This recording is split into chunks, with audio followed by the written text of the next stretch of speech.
Good day and welcome. My name is DK from DK Plays TV. I hope that you're having a fantastic day no matter where you are in the world. We are about to go into day 3 of our Naked and Scared Teams challenge. Even though I am playing this solo, I'm not playing with a team. I am just testing a data pack that I have written. And our mission is to get a shulker back to the overworld and get levitated up 50 blocks. Now, you could do this in the end if you wanted, but the challenge is to get it back to the overworld, which means that you have to kill the dragon in order to get back to the overworld safely. Because we are playing in hardcore mode, we do not regenerate hearts, and once we die we are dead, so we can't just chuck ourselves off the side of the end island, die and appear back in the overworld. That's not going to work, so we have to do it the hard way, of course. So we have 21 Minecraft days and nights in which to do that. We are not allowed to sleep in a bed overnight, but we are allowed to jump in and out of a bed. We cannot craft any kind of armor or golden apples. The recipes have been taken out of the game, so we can't do that. But we can use anything that we can find in the world. We can use. So we at the moment have 25 red mushrooms, 25 brown mushrooms, and 13 oxide daisies, meaning that we can make suspicious stew that will regenerate our hearts. We will probably need to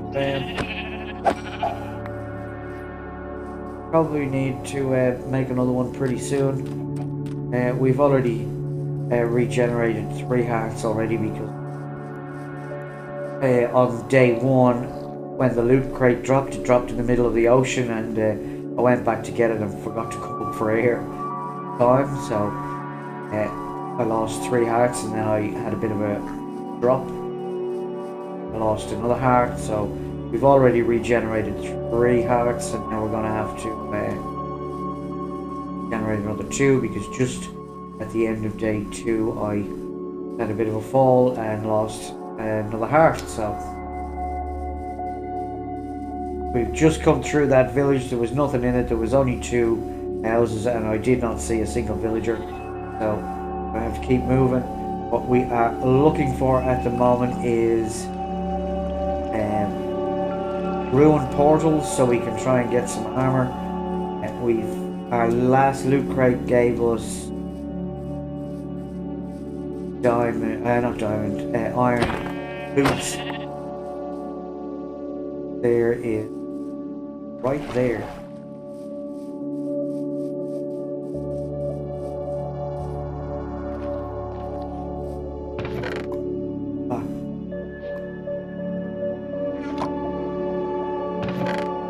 Might be worth taking a belt. Fire charge. They not fire bolt. Charge.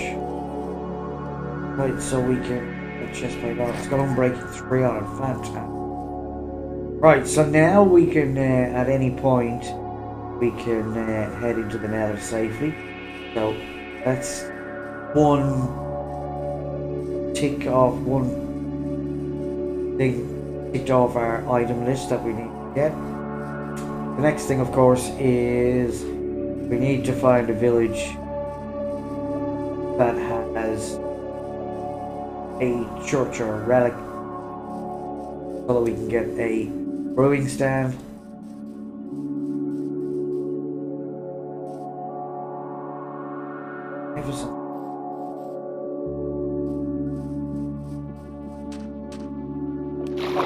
We want to try and find as many sheep as we can, because we want a lot of food while we're here. Like 2 of them in there. 2 of them.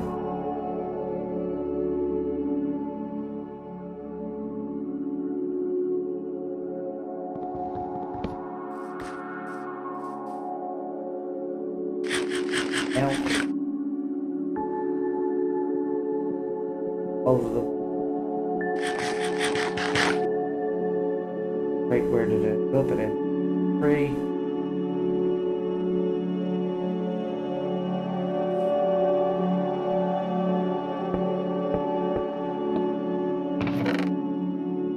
Boots. No, iron pickaxe, that'll be good. We already have boots, but I take them just in case. Just never know. We can always combine them with the ones that we've got. There. We have a bed, so we don't need the wool. Seeds.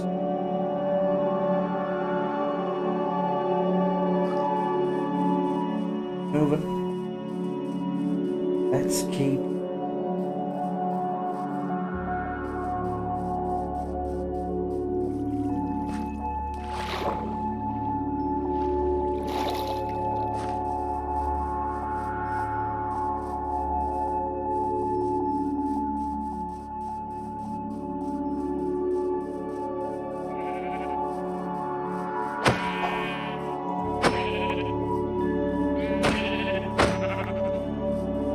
And when I say bunch, I mean flock.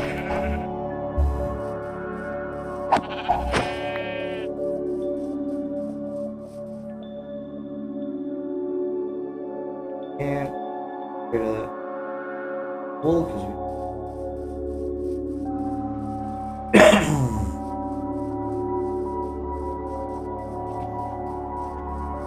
no point in killing the cows because we don't do nothing with the leather. So.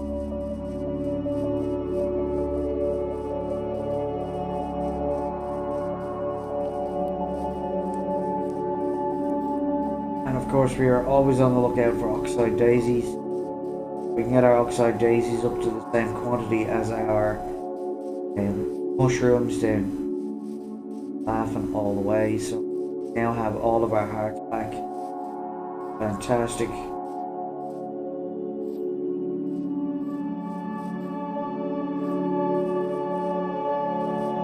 One of the things that's vitally important is this gameplay style is a good inventory management. Not hanging on to things you don't need. And using only one type of wood as much as you possibly can, and only having one source of food. Now, even though I have a cooked chicken in my inventory, that was because I was running low on food and I wasn't seeing any sheep. So I thought I would kill a chicken and completely forgot to eat that chicken. Have to next time we have enough hunger bars down.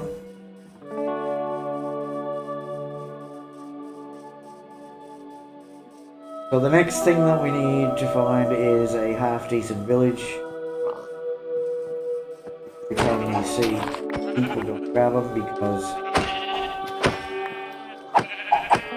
the more food we get sorted out now, the better off we're going to be. I'm sure there was a pork.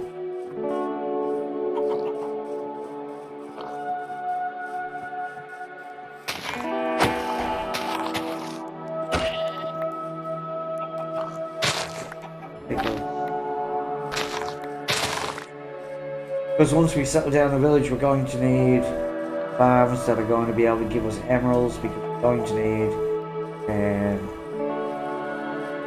need some stuff to get us through into the nether.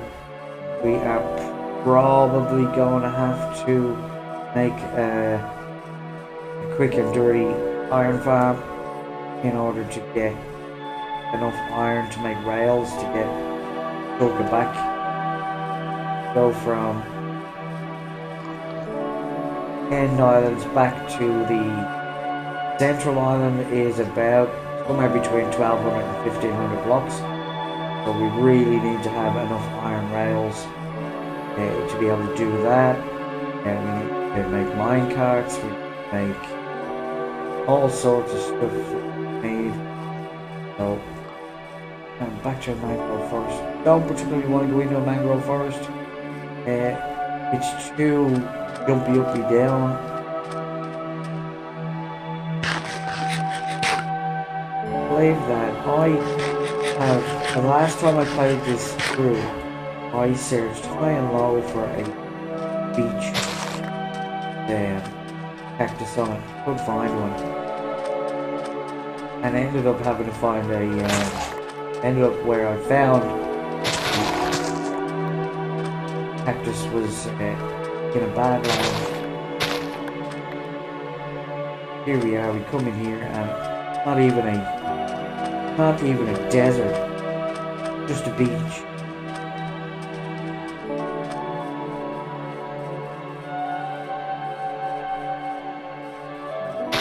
Like all the sugar cane we can.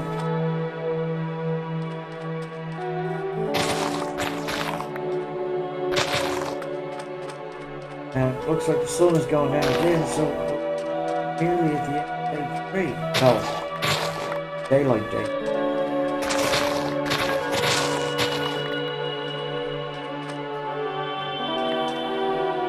Temperature gonna be at first. Mangrove, yeah, with the mangrove forest. Trying to find somewhere a little safer.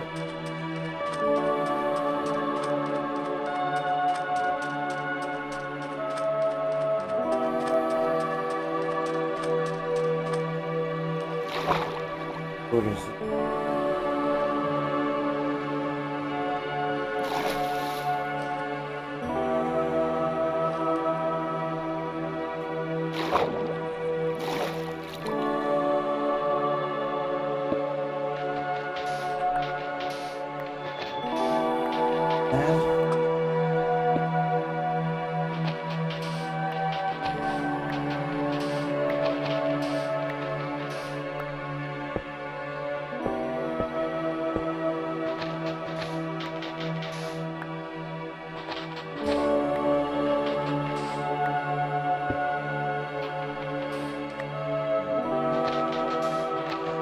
Side tunnel because I'm going to be able to get out of the way of skeletons.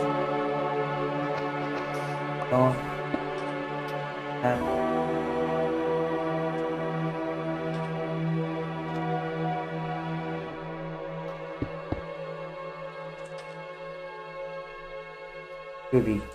I think we'll be pretty good. Get it cooking. Let's get plenty of meat. Boom.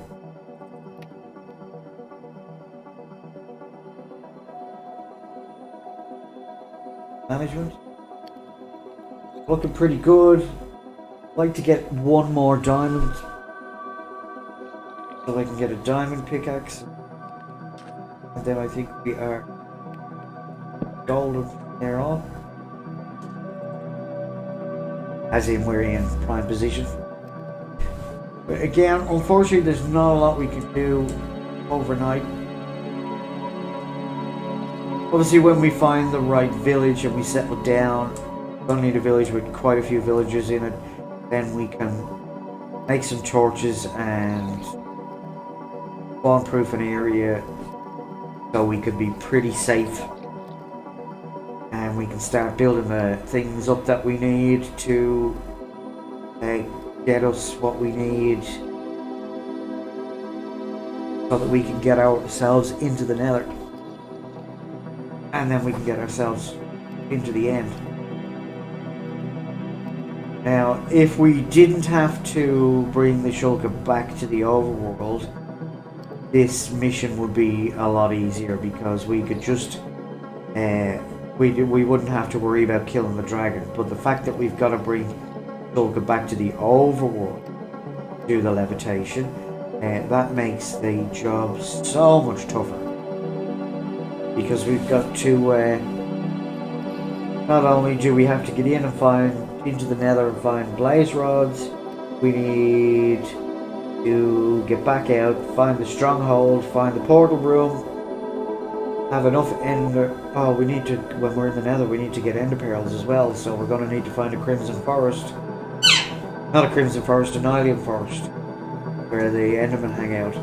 And then we're going to have to come back to the overworld, and then we're going to have to find the end portal, get through the portal, kill the dragon, get out to the end islands, and then rail our way back. which, is going to be a task. It's going to be a task. I don't know whether we can do it in 21 days or not. If there was two people playing, then absolutely we could split up and go different ways and try and get. Once one person finds a decent village, then they can give the coordinates to the other person to come back, find them, and then of course, when you get into the Nether, you can split up and try and find a fortress separately. And then when one person finds it, the other person can come meet up with them. And then when you get to the end port, the wrong up, you can do the same thing. You can split up and try and find the portal room, and of course then get the other person there. And then of course when you get in, you've got two people to kill the dragon, and then one person can go through the end gate and try and find an end city, while the other person blocks their way out and rails the place. But as a single person doing it, it's going to be mighty tough to get through that. So we're going to do our best. I would like to play this with team members, have a couple of teams, and at least two people per team, maybe two, maybe three teams, even up to 6 teams. It wouldn't really matter. I'd like to play it with teams, but I am in Melbourne, Australia, and the people that I usually play with are in North America, and the time difference it's pretty tough. So I'm going to bed when they're ready to play, and they're going to bed when I'm ready to play, so it makes it quite tough to organise at the moment, and that's mainly because of the clocks going forward and backwards. So where there's usually a 14-hour difference, there's now a 16-hour, which means that it makes it relatively difficult to line up times where everybody is available to play at the same time. And as it's team-based and time is ticking away, you need everybody to be playing at the same time. But what I am thinking about doing is passing the data pack off to my friends in North America to play, and then they can give me some feedback on it, and we can tweak things, because I don't know how good it's going to play with multiple people. I've only played it by myself, and I have played multiple versions of it, tried to record them, and usually by this stage I'm dead because I've done something really silly, fallen down the side of a cliff or down a hole, or I went back out into the world too early, got clobbered by skeletons, and yeah, so it's a fun challenge. If you've never actually seen Naked and Scared by Impulse SV and MC Skizzleman, I highly recommend you go and see them. They've been doing this series called Naked and Scared for 9 years at the time of this recording. They've just finished their 26th mission, and they will do a couple of Naked and Scared missions, and then they'll go and play Skyblock for a season, and then come back to Naked and Scared. And it is absolutely fantastic to watch, because Impulse is very good at the technical stuff and can be quite funny in his own right, but MC Skizzleman, or Skizz, is an absolute riot. He is one of the funniest content creators you'll ever see, and I cannot recommend it highly enough. Go and go and watch. But at the end of the last season, in conjunction with them playing the Life series, But they play on the Life series together. They've got their own show together called Naked and Scared, and then Impulse SV is part of the Hermitcraft server, which is incredible. Love the Hermitcraft server and all the hermits, and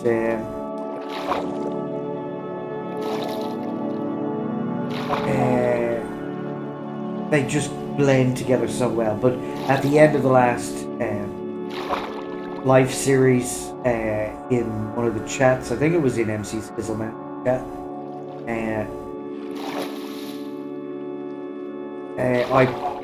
I answered somebody's